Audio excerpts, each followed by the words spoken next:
दोस्तों, देश के सबसे बड़े पद पर विराजमान प्रधानमंत्री मोदी के नाम से कौन वाकिफ नहीं होगा। वो हमारे देश में ही नहीं बल्कि विश्व के एक पॉपुलर नेता की छवि बनाने में कामयाब रहे हैं और आज उनके बारे में सब कुछ जानते हैं। लेकिन कुछ बातें ऐसी भी हैं जो मोदी जी के बारे में हर इंसान नहीं जानता और आज हम आपको वही बताने जा रहे हैं और साथ में बताएंगे मोदी जी की जिंदगी से जुड़े खास पहलू क्या हैं। तो बस बने रहिएगा हमारे साथ वीडियो के अंत तक। प्रधानमंत्री मोदी का पूरा नाम नरेंद्र दामोदर दास मोदी है और इनका जन्म 17 सितंबर 1950 को गुजरात के वडनगर के एक गरीब परिवार में हुआ था। उनके पिता का नाम दामोदर दास मूलचंद मोदी और मां का नाम हीराबेन है। नरेंद्र मोदी के 5 भाई बहन हैं जिसमें उनका नंबर दूसरा है। मोदी जी को बचपन में नरिया कहकर पुकारते थे।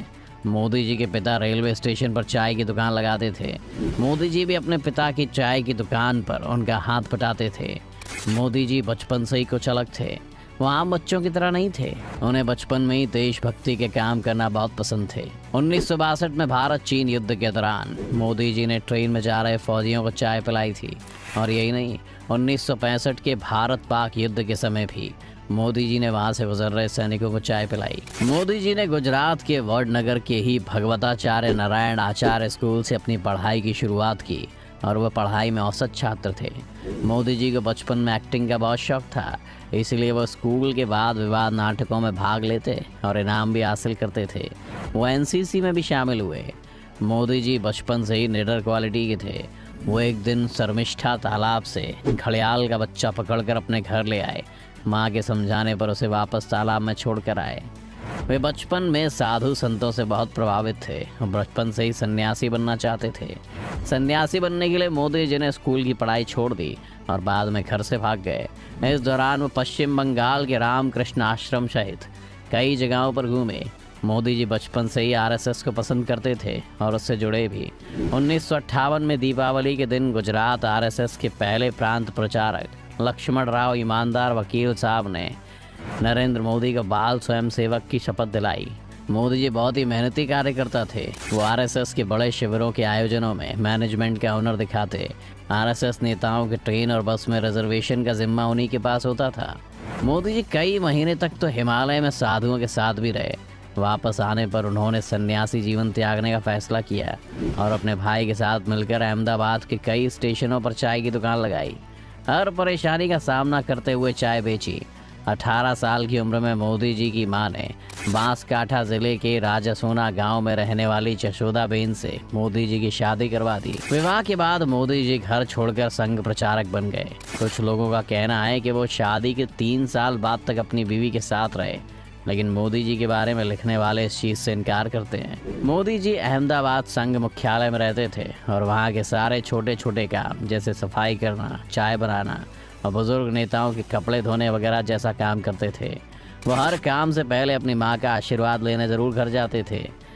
ये काम वो आज भी करते हैं। 2014 का लोकसभा चुनाव जीतने के बाद भी सबसे पहले वो अपनी माँ का आशीर्वाद लेने उनके पास गए। संघ में रहते हुए कुर्ते की बाँह छोटी कर वाली ताकि वो ज़्यादा ख़राब ना हो, जो वर्तमान में मोदी ब्रांड कुर्ता के नाम से मशहूर है। 1975 में जब इंदिरा गांधी ने कई राजनीतिक कारणों की वजह से राज्यों में आपातकाल लगा दिया था, उस वक्त भी मोदी जी सरदार के रूप में पुलिस से छुपकर सरकार की गलत नीतियों का विरोध करते रहे। मोदी जी बहुत ही मेहनती कार्यकर्ता थे। आरएसएस में उनके कार्यों को देखकर उन्हें बहुत ज़्यादा सम्मान मिलने लगा। वो स्वामी विवेकानंद से बहुत ज़्यादा प्रभावित थे। उन्होंने गुजरात में स्वामी विवेकानंद युवा विकास यात्रा भी निकाली। मोदी जी शुद्ध शाकाहारी हैं। वो व्रत भी बहुत रखते हैं। मोदी जी 18 घंटे काम करते हैं और कुछ ही घंटे सोते हैं।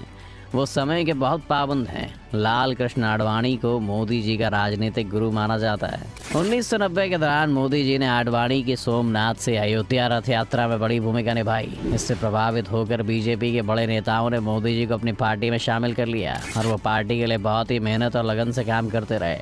1985 में गुजरात के विधानसभा चुनाव में बीजेपी पार्टी को बहुमत हासिल हुआ। मोदी जी की शंकर सिंह वाघेला से कुछ नाराजगी हो गई, जिसकी वजह से शंकर सिंह वाघेला ने इस्तीफा दे दिया और केशव भाई को गुजरात का मुख्यमंत्री बना दिया। अब मोदी जी को दिल्ली बुलाकर केंद्रीय मंत्री की रिस्पॉन्सिबिलिटी सौंप दी। धीरे धीरे केशव भाई की तबीयत खराब रहने लगी और चुनाव में पार्टी कई सीटें भी हार गई। इसके बाद बीजेपी ने अक्टूबर 2001 में मोदी जी को गुजरात का मुख्यमंत्री बना दिया। मोदी जी ने गुजरात में विकास किया, हर जगह बिजली और पानी की व्यवस्था की और एशिया का सबसे बड़ा सोलर पार्क गुजरात में बनाया गया। 2002 में होने वाले गुजरात की गोधरा कांड में मोदी जी का नाम जोड़ा गया। इसके लिए न्यूयॉर्क टाइम्स ने मोदी जी को जिम्मेदार ठहराया।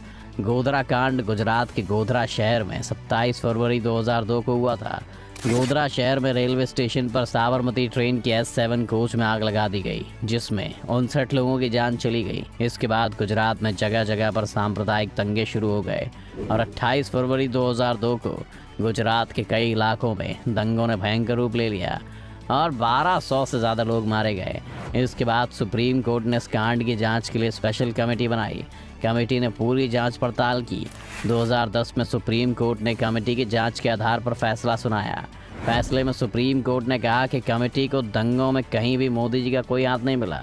मोदी जी ने गुजरात में सरकारी कायदे कानून के खिलाफ बनाए गए सभी मंदिरों को तोड़वा दिया।